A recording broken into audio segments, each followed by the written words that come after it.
In this video, I'm going to walk you through the process of how to shim your countershaft and your main shaft in your T56 6-speed. This will also work for a TR6060 or a TR3650. The process is almost exactly the same. So what's actually happening here is I'm going to set the shim, the race. This bearing is going to sit in here. Countershaft's going to sit in that pocket. Then the case is going to go on, and there's also a race inside of the case, and that race is going to go on top of the countershaft.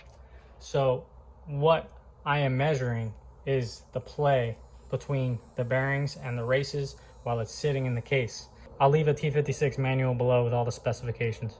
You are going to need a pry bar. You may be able to get away with a long, big flathead screwdriver.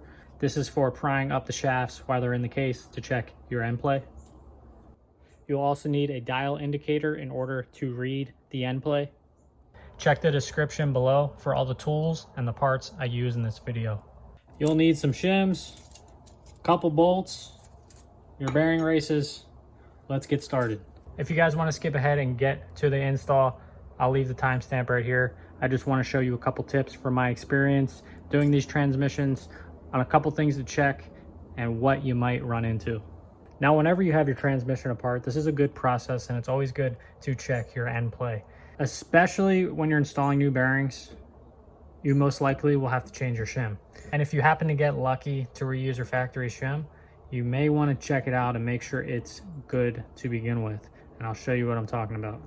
Now, if we take a look at this shim, you can see it's nice and flat and true on both sides. Nice flat surface. If we look at this one, you can see an indent. This surface is no longer flat, and this could definitely throw off your reading. So make sure that your shim is nice and flat and there's no big indents or damage to the shim itself. But if these bearings are new, make sure that you press them on all the way. It's always good practice when you're pressing a bearing off, note where it's sitting before you take it off. You can see this one's sitting all the way down on the shaft. There's no space, there's no gap between the bearing and the shaft, so we know that this is on all the way. If we come to the front, same idea.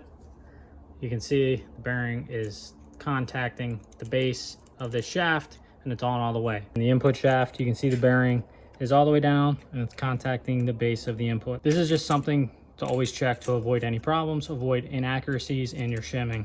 I'll put an example right here of what I'm talking about. Between the bottom of the teeth and the bottom of the bearing, there should be no gap. That bearing should be touching the bottom of the teeth. And if you look closely, there actually is a gap, and this bearing is not pressed on all the way.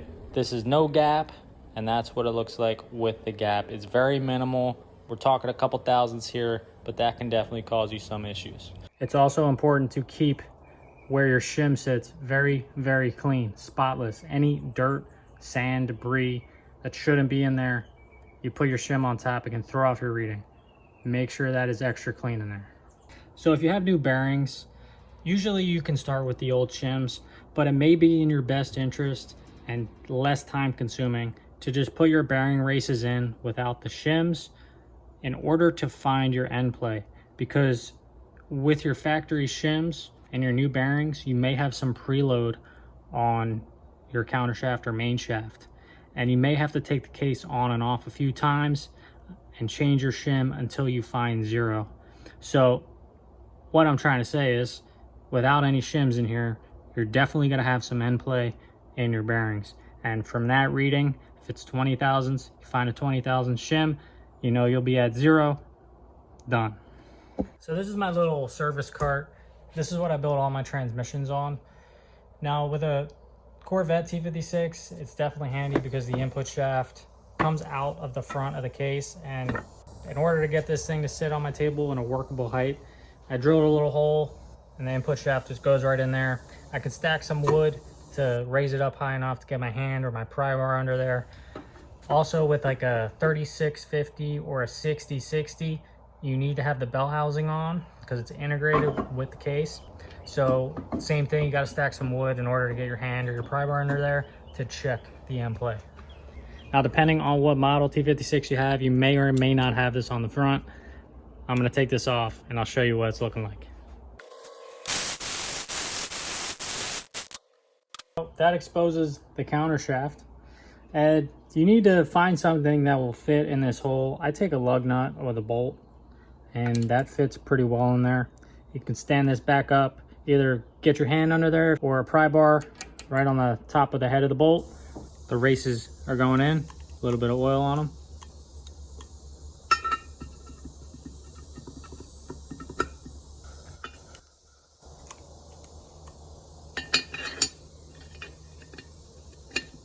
Install the input shaft with the rest of the assembly, as well as the main shaft. But in this video, I'm only going to show you the input and the counter shaft. Another note, when installing the input shaft, put a little bit of oil on your seal surface so you don't damage your seal when installing.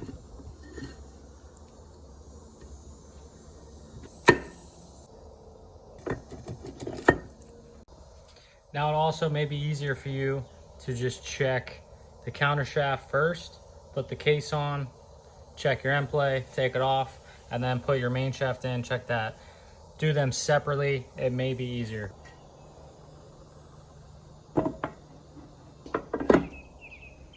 Now with this lifted up, I can get my hand in here and get a couple bolts started. One on each end will do.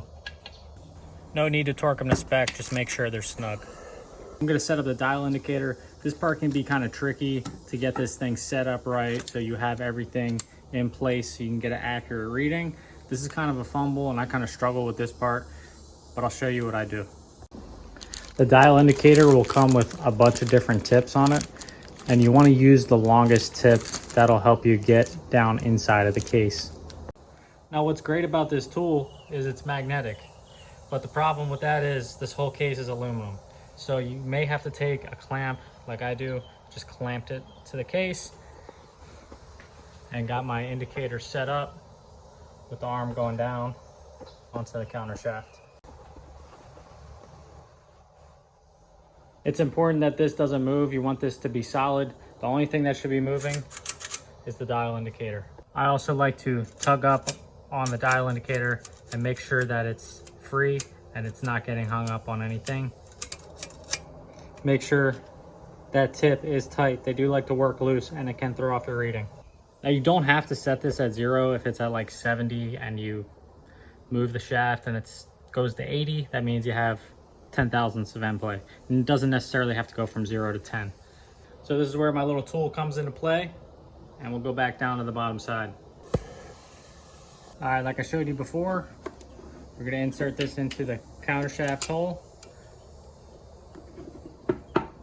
And you can push up just like that and get your reading. Or what I like to do is get my pry bar so I can read and pry up at the same time. I don't have to be looking down here. It's a lot easier. As I pry up, you can see we're getting a reading. Showing about 39 thousandths. So now I'm gonna pull the case back off and we'll put in a shim. So if I can find a 39 thousandths shim, we'll be at 0, and from there I can either add or subtract to either get the preload or end play specification. Close.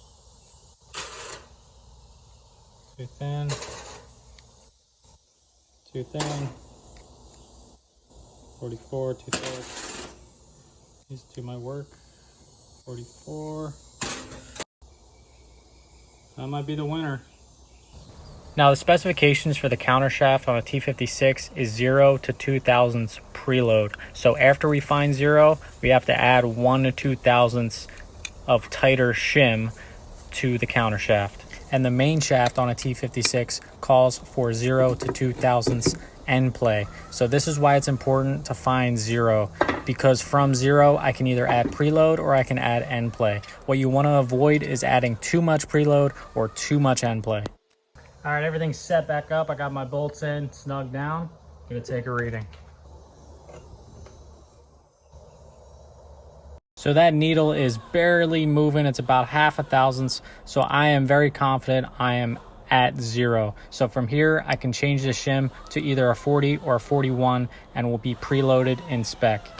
So from here, I would take everything off again, put that 40 to 41 thousandths shim, and then I would check to feel how the shaft spins. And for the main shaft, same idea. If you're too loose, you just got to keep adding until you have 0, no end play, to 2 thousandths of end play. Now, when installing new bearings on the main shaft, it may be in your best interest to add about 1 thousandths, but no more to those bearings, because once those bearings break in, they're going to stretch a little bit and you'll eventually wear in to the specifications. Just be sure you're 100% confident in your readings and measurements, because putting too much preload can do more damage than it does good. It's also a good idea to get a feel for it.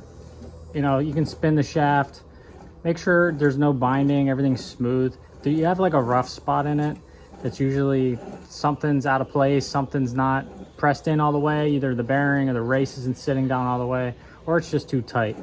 This will take some time to get a feel for, but this is something else you can do. The process is the same for the main shaft.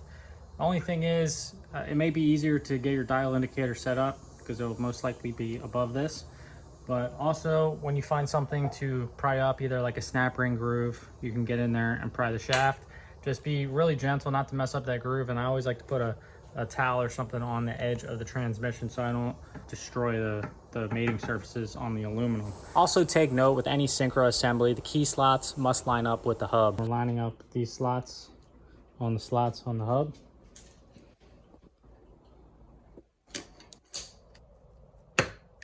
So when installing the main shaft to the input shaft, just make sure those slots are lined up. Because if you're prying up from the back end, like I was, you could potentially dislodge them if you have excessive end play in your bearings when checking. So this is something to be aware of. It may be in your best interest to just pry up on the input shaft to avoid any potential issues. Well, that's it, guys. I hope you found this video helpful in getting your T56 back together.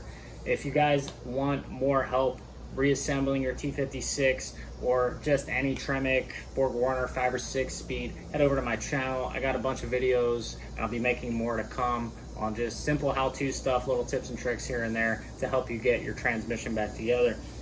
These were just some spare parts I had lying around. I couldn't really do like a whole build. I couldn't really show you the whole main shaft. Once I get another T56 in here, or TR6060 in my next rebuild, I will take you guys along with me. Whatever damage, whatever happened to that transmission, I'll go through the shimming process in real time, and you guys can see how I do everything and see what other issues I might run into. Thanks for watching, guys. Please hit that like, subscribe. See you in the next one.